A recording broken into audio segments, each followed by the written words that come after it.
नमस्कार, मैं हूं पंकज भार्गव। अभी अभी मुंबई से बहुत बुरी खबर आई है। खबर सुनते ही आपके होश उड़ जाएंगे। आज मुंबई में कोरोना से मरने वालों का आंकड़ा 1000 के पार कर गया। सोचिए, मुंबई शहर में 1000 से ज्यादा लोगों की जान कोरोना वायरस से जा चुकी है। मुंबई में आज 38 लोगों की मौत हुई। अब तक इस शहर में कोरोना से 1026 मौतें हो चुकी हैं। मुंबई देश का पहला ऐसा शहर बन गया है जहां कोरोना ने 1000 लोगों की जान ले ली है। सिर्फ मुंबई नहीं, पूरे महाराष्ट्र से ऐसी खबरें आई हैं। आज महाराष्ट्र में कोरोना से 60 लोगों की मौत हुई। पुणे में भी आज 11 लोगों की कोरोना की वजह से मौत हुई है। महाराष्ट्र में 52,667 कोरोना मरीज मिल चुके हैं। कोरोना का यह नया ट्रेंड बहुत ही डराने वाला है। डाटा बहुत हाई हो रहा है। मई का आखिरी हफ्ता बहुत ही खौफनाक नजर आ रहा है। जून में भी राहत की फिलहाल कोई गुंजाइश नहीं दिख रही है। ऐसा हम क्यों कह रहे हैं? इसके लिए कोरोना की इंडिया रिपोर्ट को बहुत गौर से देखिएगा। कोरोना के वर्ल्ड मैप पर इंडिया टॉप 10 में पहुंच गया है। इस मैप में भारत 10वें नंबर पर है। पहले नंबर पर अमेरिका है। अमेरिका, ब्राजील, रूस, Britain, Spain, Italy, France, Germany और टर्की की लिस्ट में अब भारत भी जुड़ गया है। हमें किसी भी कीमत पर इस टॉप 10 लिस्ट में आने से बचना था। लॉकडाउन के कारण हमें 61 दिन लगे, लेकिन अब हम कोरोना के डेंजर जोन में पहुंच चुके हैं। मुंबई इस डेंजर जोन में भारत को लीड कर रही है। रोजाना नए केस के मामले में मुंबई ने साओ पालो को पीछे छोड़ दिया है। मुंबई अब मॉस्को के बाद दुनिया में दूसरे नंबर पर है। यहां हर घंटे कोरोना के 72 नए पेशेंट आ रहे हैं। महाराष्ट्र में कोरोना के नंबर दुनिया के 180 देशों से ज्यादा हैं। सिर्फ 19 देशों में महाराष्ट्र से ज्यादा कोरोना पेशेंट हैं। हिंदुस्तान में पिछले 4 दिनों से लगातार रोजाना 6000 से ज्यादा कोरोना के नए मरीज आ रहे हैं। ये संख्या इंक्रीजिंग है, यानी हर रोज पिछले दिन से अधिक मरीज अस्पतालों में भर्ती हो रहे हैं। 21 मई को 6088, 22 मई को 6654, 23 मई को 6767 और 24 मई को 6977 नए कोरोना मरीज देश के विभिन्न अस्पतालों में भर्ती हुए। आंकड़ों से साफ है कि हिंदुस्तान में कोरोना टॉप गियर लगा चुका है। मई महीने के 25 दिनों में ही कोरोना के 1 लाख से ज्यादा मरीज बढ़ गए। अप्रैल का महीना खत्म हुआ था तो भारत में कोरोना के 35,000 मरीज थे। 1 से 35,000 मरीज तक पहुंचने में भारत को 60 दिन लगे थे। पहले 60 दिनों में 1078 लोगों की मौत हुई थी। अभी हिंदुस्तान में कोरोना के टोटल केसेस बढ़कर 1,40,000 हो गए हैं। 1,40,000 का मतलब है 35,000 का 4 गुना। पिछले 25 दिनों में हिंदुस्तान में कोरोना के 1,05,000 नए मरीज जुड़े हैं। हिंदुस्तान में कोरोना से मौत का नंबर करीब 4 गुना बढ़कर 4,000 के आगे निकल गया है। आंकड़ों को कई तरह से देखा और दिखाया जा सकता है, लेकिन 1,40,000 का नंबर ऐसा फिगर है जिसमें कोई शक नहीं है, किसी तरह का संदेह नहीं है। ये क्रूड नंबर है जिसमें कोई हेर फेर नहीं है। कोरोना हर रोज नई ऊंचाई छू रहा है, नए रिकॉर्ड बना रहा है। इससे होने वाली मौत का नंबर भी दिनों दिन बड़ा होता जा रहा है। अकेले महाराष्ट्र का कोरोना नंबर 50,000 के मार्क के आगे बढ़ गया। सिर्फ एक दिन में यहां 3,000 से ज्यादा नए केस आए और 58 लोगों की मौत हुई। 30,000 पेशेंट के साथ मुंबई इस वायरस का एपी सेंटर बनी हुई है। घनी आबादी और सीमित संसाधनों के कारण महाराष्ट्र की सारी कोशिशें अब तक फेल होती दिख रही हैं। मुंबई में कोरोना की सिचुएशन क्या है, इस पर कब और कैसे कंट्रोल होगा, इस इश्यू पर बीएमसी के एडिशनल कमिश्नर सुरेश काकानी ने पहली बार किसी टीवी चैनल से एक्सक्लूसिव बात की। बीएमसी ऑफिसर की बातों को सुनेंगे तो समझ में आएगा कि मुंबई में कोरोना कंट्रोल का टास्क कितना टफ है। छोटे से कमरे में काफ़ी तादाद में लोग रहते हैं। हमने लॉकडाउन भले ही किया हो, लेकिन एक छोटे कमरे में अगर 5 लोग 10 लोग एक साथ में रहते हैं तो निश्चित रूप से इसमें सोशल डिस्टेंसिंग जो है या पर्सनल हाइजीन जो है वो मेंटेन करना थोड़ी मुश्किल होती है। एक बात ये है। दूसरी बात ये है कि आपस में संपर्क ज़्यादा होता है या कुछ कॉमन फैसिलिटी भी हम इस्तेमाल करते हैं, जैसे कॉमन टॉयलेट हम इस्तेमाल करते हैं, हमारे जो झुग्गी झोपड़ी में रहने वाले इस्तेमाल करते हैं, तो उससे भी होता है।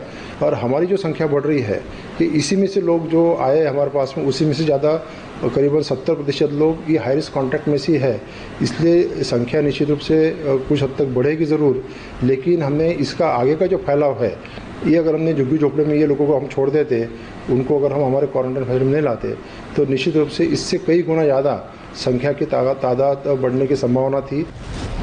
मुंबई की झुग्गी झोपड़ियों से मिल रहे 70% corona patient high risk contact वाले हैं। झुग्गी झोपड़ियों में चाहकर भी सोशल डिस्टेंसिंग का पालन नहीं हो रहा। कांटेक्ट ट्रेसिंग भी मुश्किल है, लेकिन इन्हीं मुश्किलों के बीच में रास्ता बनाने की चुनौती है। रास्ते में कठिनाई जरूर है, लेकिन ये नामुमकिन नहीं है। जैसे ही हमको पॉजिटिव पेशेंट का खबर मिलती है या रिपोर्ट आता है लैब से कि फला व्यक्ति पॉजिटिव पाया गया है, उसी समय से हम उनके कॉन्टैक्ट ट्रेसिंग करना शुरू कर देते हैं, ताकि वो कॉन्टैक्ट ट्रेसिंग शुरू हो गए तो हम उनको क्वारंटाइन फैसिलिटी में शिफ्ट कर देते हैं। या कोई बड़े घरों में रहता है, कोई बड़े फ्लैट में रहता है, तो उसको बोलते हैं कि आप अलग कमरे में आप रहिए, और अगर आपका अलग टॉयलेट, आप जो टॉयलेट इस्तेमाल करते हैं वो कोई और ना इस्तेमाल करे। इस तरीके की कार्रवाई हमारी शुरू हो जाती है। 100 से ज़्यादा ऐसे मरीज़ हैं, कोरोना के पेशेंट हैं जो इस वक्त फरार हैं।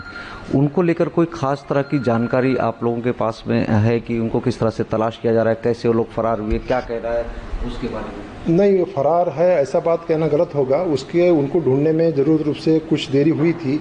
उसके कारण दो थे। एक तो उन्होंने जो अपने पते दिए थे, जो एड्रेसेस दिए थे, उसमें कुछ खामियां थी, वो कुछ ठीक से नहीं पहुंच पाए।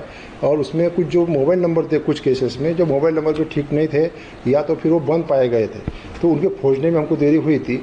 लेकिन हमने दूसरी सोर्सेज जैसे महानगर पालिका में प्रॉपर्टी टैक्स का रजिस्टर रहता है, तो उसमें हर एक आदमी की जो प्रॉपर्टी है उसके नाम मिल सकता है। या दूसरी सबसे बड़ी चीज़ ये है कि वोटर्स लिस्ट, मतदार यादी भी बनी है, वो भी ऑनलाइन अवेलेबल है। आप किसी का भी नाम खोजो तो आपको मिल जाता है। तो उसके हमने माध्यम से खोज निकाला है, और ये 100 के 100 लोग हमने हमारे या तो क्वारंटाइन में लाकर उनको दाखिल करा दिया है, या तो अस्पताल में भी हमने दाखिल करा दिया है। दिल्ली 13,418 कोरोना पेशेंट के साथ दूसरे नंबर पर है, और चेन्नई ने भी 10,000 के मार्क को पीछे छोड़ दिया है।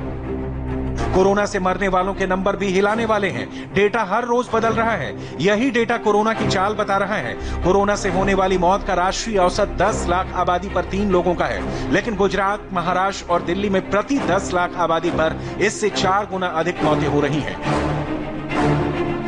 गुजरात में 10 लाख की आबादी पर 13.45 मौतें हुई। महाराष्ट्र में 10 लाख की आबादी पर 13.39 लोगों की जान गई है। दिल्ली में 10 लाख की आबादी पर 11.81 जिंदगियां छिन गई हैं। इस पैमाने पर हिंदुस्तान का राष्ट्रीय औसत 3 लोगों का है। मोस्टली केस जो कोरोना के अभी आ रहे हैं वो माइल्ड हैं, थोड़ा सा बुखार है, थोड़ी सी खांसी है, या कईयों को तो कुछ भी नहीं है, पता ही नहीं चलता उनको कि कोरोना है। वो तो टेस्ट करा तो पता चला कि कोरोना है, कोई सिम्टम नहीं है। अधिकतर केस ऐसे आ रहे हैं जिनको फिर अस्पताल में एडमिट करने की जरूरत नहीं होती, उनको हम घर पे ही रखते हैं। और मेरी एक टीम है जो डेली उन लोगों से घर पे बातचीत करती रहती है। तो एक तरह से हमारी पूरी तैयारी है कि अगर कोरोना के गंभीर पेशेंट्स में अचानक उछाल आता है तो हम तैयार हैं। एक हफ्ते के अंदर 2,500 लोग ठीक होकर घर चले गए। 3,500 बढ़ गए और 2,500 ठीक हो गए। तो जैसे मैंने बताया कि लोग ठीक भी साथ साथ होते जा रहे हैं, बीमार हो रहे हैं लेकिन ठीक भी साथ साथ होते जा रहे हैं। अस्पतालों में भी ठीक हो रहे हैं और नहीं आ रहे हैं, ठीक हो रहे हैं और नहीं आ रहे हैं। कोरोना से किस राज्य में क्या हो रहा है, इसे भी समझना बहुत जरूरी है। महाराष्ट्र में सिचुएशन अलार्मिंग है। यहां नंबर सबसे तेजी से बढ़ रहे हैं, रिकवरी रेट स्लो है और मौतें ज्यादा हो रही हैं। नंबर 2 पर तमिलनाडु है। केसेस यहां भी तेजी से बढ़ रहे हैं, लेकिन यहां रिकवरी रेट फास्ट है और मौतें कम हो रही हैं। देश के टोटल कोरोना केस में गुजरात का हिस्सा कम हो रहा है। गुजरात में रिकवरी रेट बेहतर हुआ है, लेकिन मौतें अब भी ज्यादा हो रही हैं। दिल्ली का कोरोना नंबर बढ़ रहा है, रिकवरी रेट भी सुधरा है, मगर राजधानी में कोरोना से मौतें भी बढ़ी हैं। इतना तो साफ है कि कोरोना की स्पीड पूरे देश में एक बराबर नहीं है। कुछ शहरों में इसका विस्फोट हो रहा है तो देश के बाकी हिस्सों में इसकी स्पीड कंट्रोल में है। कोरोना की चाल को और अच्छे से समझने के लिए हमने जिलों के नंबर देखे तो देश के 25 जिलों में कोरोना चार्ट में सबसे टॉप पर दिखे। इन टॉप में 25 जिलों में कोरोना की रफ्तार 10% से लेकर 50% तक है। यानी कोरोना यहां नेशनल स्पीड से 2 गुना से लेकर 10 गुना तक तेजी से फैल रहा है। किन किन जिलों में कोरोना टॉप गियर लगा चुका है उससे अच्छे से समझ लीजिए, नक्शे में इसे मार्क कर लीजिए और इस तरफ रुख करने की मत सोचिए।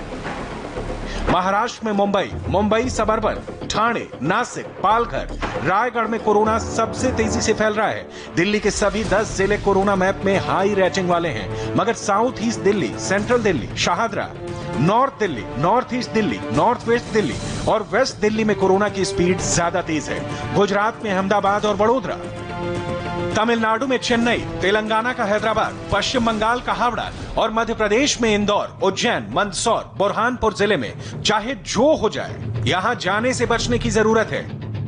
कोरोना की ऑल इंडिया मैपिंग से लॉकडाउन के नेक्स्ट स्टेप के लिए बहुत ही वाइटल इंफॉर्मेशन मिलते हैं। मेडिकल और स्टैटिक्स के एक्सपर्ट्स बताते हैं कि इंडिया को अब जनरल लॉकडाउन में स्मार्ट लॉकडाउन की ओर आगे बढ़ने की जरूरत है।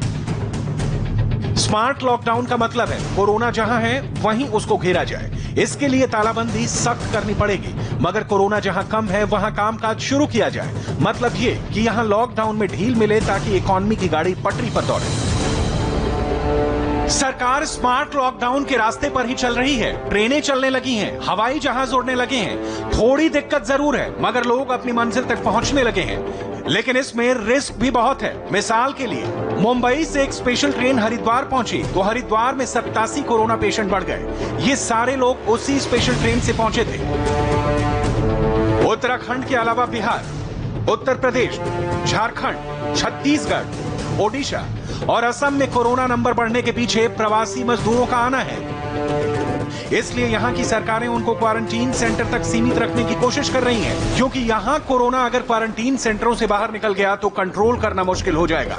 एक और खतरा कोरोना के म्यूटेशन से है। अमेरिका के एक मशहूर अखबार वॉशिंगटन पोस्ट ने भारत के बारे में एक डेटा एनालिसिस किया है। उसकी रिपोर्ट के मुताबिक कोरोना अब नौजवानों को अपना शिकार बना रहा है। भारत में इस महीने कोरोना से मरने वाले करीब 50% लोग 60 साल से कम उम्र के हैं। पहले एक्सपर्ट्स कोरोना को बुजुर्गों के लिए खतरनाक बता रहे थे, लेकिन ताजा रिपोर्ट के मुताबिक संक्रमण और ज्यादा गंभीर वाले मामले 20 से 44 साल के बीच वालों के हैं। कोरोना फिलहाल जाने वाला वायरस नहीं है। इसकी वैक्सीन आने में अभी महीनों लग सकते हैं। इससे बचकर रहना ही उपाय है। सावधानी में ही सुरक्षा है। देश के भीतर कोरोना की रफ्तार बेलगाम है तो बॉर्डर पर चीन परेशान कर रहा है। मई जून में प्रधानमंत्री के लिए गर्मी की भविष्यवाणी फिक्र में डालने वाली है। उधर राजस्थान के करीब 18 शहरों में पाकिस्तानी टिड्डियों का हमला हुआ है। इकोनॉमी एक बड़ी चुनौती है, चैलेंज है। तूफान की मार झेल रहे पश्चिम बंगाल और ओडिशा को फिर से खड़ा करना है। प्रधानमंत्री को एक साथ कई मोर्चों पर लड़ाई लड़नी है, लेकिन घबराने की बात नहीं है। प्रधानमंत्री का पूरा एक्शन प्लान रेडी है, जिसमें चीन का भी सॉल्यूशन है, कोरोना का भी प्लान है, इकोनॉमी को पटरी पर लाने का रास्ता भी है। क्या है प्रधानमंत्री का यह पूरा प्लान? उसे समझने के लिए देखिए यह रिपोर्ट।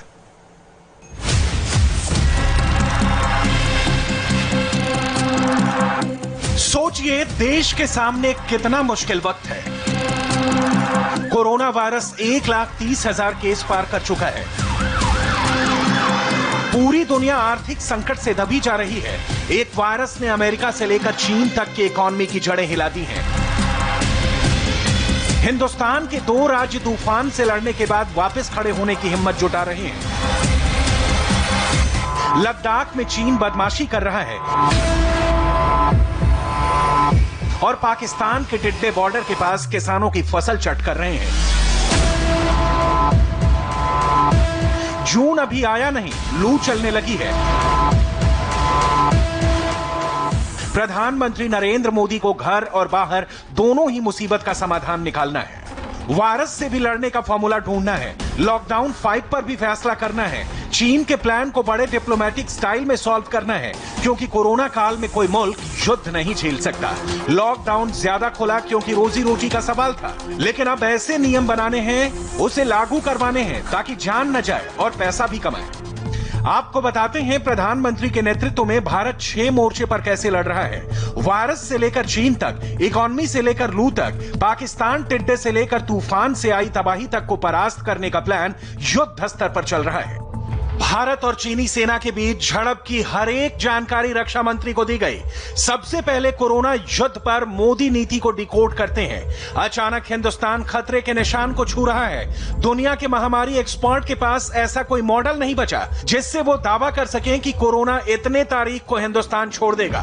मतलब जान बचाना आपके हाथ में है। सरकार करीब करीब लॉकडाउन 5 को 1 जून से शुरू करने का मूड बना चुकी है, लेकिन इस बार लॉकडाउन का नाम नहीं होगा। मॉल, मेट्रो और रेस्टोरेंट खोलने की भी उम्मीद है। नरेंद्र मोदी की नजर चीन पर भी है। लद्दाख में चीन ने क्या क्या किया, इसकी पूरी डिटेल प्रधानमंत्री कार्यालय को दे दी गई है।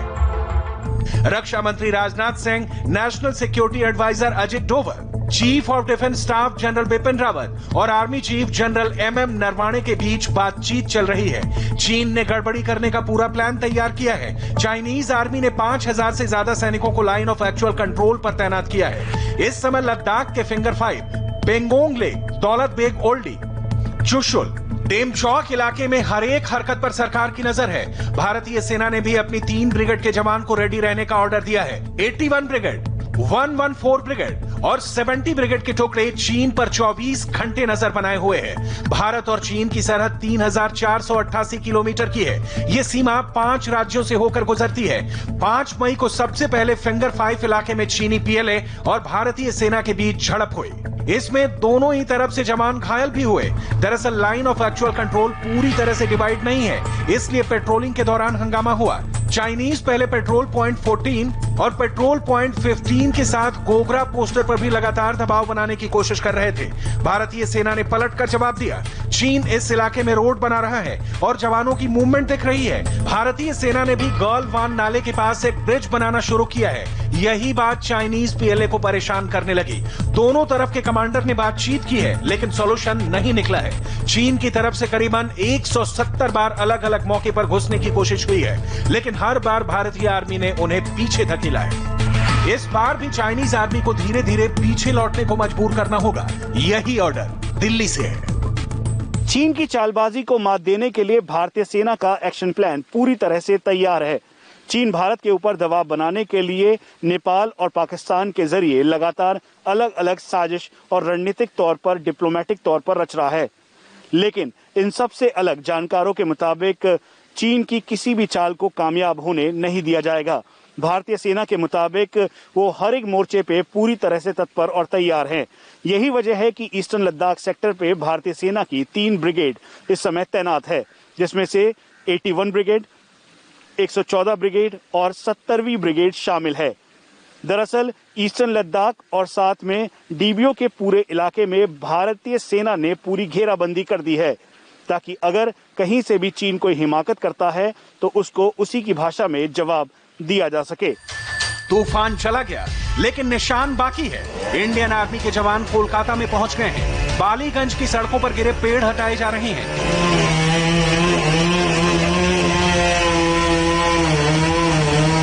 तूफान के बाद बंगाल को 1000 करोड़ की मदद दी गई है और आगे की लड़ाई कैसे लड़ी जाएगी, इसके लिए दिल्ली से टीम आ रही है। कैबिनेट सेक्रेटरी के नेतृत्व में नेशनल क्राइसिस मैनेजमेंट कमेटी की मीटिंग हुई है। मोदी सरकार ने ममता सरकार को निर्देश दिया कि पूरे बंगाल में बिजली बहाल हो, टेलीफोन लाइनें चालू हो, पीने का साफ पानी मिलना शुरू हो। कोरोना काल में लू की लहर मुश्किल 1 नहीं 1000 है। दिल्ली, राजस्थान, हरियाणा, पंजाब और उत्तर प्रदेश में पारा 45 डिग्री के पार हो चुका है। महाराष्ट्र के विदर्भ में 46 डिग्री के पास है। मौसम विभाग ने रेड अलर्ट जारी किया है कि 27 तारीख तक जबरदस्त गर्मी होगी, लू भी चलेगी और 29 और 30 मई की तारीख नोट कर लीजिए। इस दिन आंधी आएगी, तेज हवाएं चलेंगी। अफवाह फैली हुई थी कि गर्मी बढ़ेगी तो वायरस भागेगा, लेकिन इसका कोई साइंटिफिक आधार नहीं है। यानी भीषण गर्मी भी रहेगी और वायरस भी जिंदा रहेगा। टिड्डों का अटैक जयपुर शहर पर हो चुका है। राजस्थान के 18 शहर इस वक्त टिड्डों से परेशान हैं। लोग थाली पीट रहे हैं।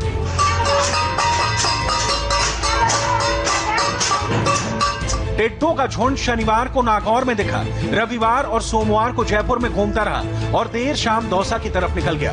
इस वक्त खेतों में फसल नहीं है तो टिड्डे पेड़ पर जमा होते हैं और तेजी से एक शहर से दूसरे शहर की तरफ निकलते हैं। सोचिए, कोरोना की वजह से एक तरफ सड़कों पर छिड़काव चल रहा था और अब टिड्डों की वजह से पेड़ों पर कीटनाशक दवाओं की बौछार करनी पड़ रही है। 11 अप्रैल के दिन टिड्डे पाकिस्तान से हिंदुस्तान की सरहद में घुसे थे। इस वक्त 200 सरकारी टीम के साथ 800 ट्रैक्टर चल रहे थे। छिड़काव के लिए स्पेशल स्प्रे मशीन लगाए गए हैं। राजस्थान की ही बात करें तो पाकिस्तानी टिड्डे 54,000 हेक्टेयर तक के इलाके में घूम चुके हैं और अब तक 40,000 हेक्टेयर से इन्हें भगाया जा चुका है। कोरोना की मार झेल रहा राजस्थान अब टिड्डियों से परेशान हो गया है। 28 साल में पहली बार ऐसा हुआ है जब पाकिस्तान की तरफ से आने वाली टिड्डियां अब जयपुर पहुंच गई हैं। इसके लिए पूरी जिम्मेवारी पाकिस्तान की बताई जा रही है। कहा जा रहा है कि अमूमन ये टिड्डियां पहले राजस्थान के पश्चिमी सीमा जैसलमेर और बाड़मेर, बीकानेर तक के सीमित होती थी, लेकिन इस बार ये टिड्डियों का दिल जयपुर तक के आ पहुंचा है। इसके लिए सबसे बड़ी जिम्मेवारी पाकिस्तान की इसलिए भी है क्योंकि अफ्रीकन देश से होकर ये आने वाली टिड्डियां अमूमन पहले ब्रीडिंग सेंटर पाकिस्तान और अफगानिस्तान को बनाती थी, लेकिन इस बार पाकिस्तान ने अपनी सीमा पर कुछ भी नहीं किया इनको रोकने के लिए। यही वजह है कि ये टिड्डी दल उड़कर राजस्थान के तमाम इलाकों में पहुंच गया है। 36,000 हेक्टेयर से भी ज्यादा का क्षेत्रफल इन टिड्डियों की वजह से प्रभावित हुआ है, जिससे कहीं ना कहीं सरकार के लिए अब ये बहुत बड़ी मुश्किल बन गई है। लड़ाई यहीं खत्म नहीं होगी। राजस्थान से ये उत्तर प्रदेश में आ सकते हैं। झांसी की टीम तैयार हो रही है। छिड़काव के लिए टीम को रेडी किया जा रहा है। टिड्डे आए इससे पहले रात में कीटनाशक दवाएं स्प्रे की जाएंगी।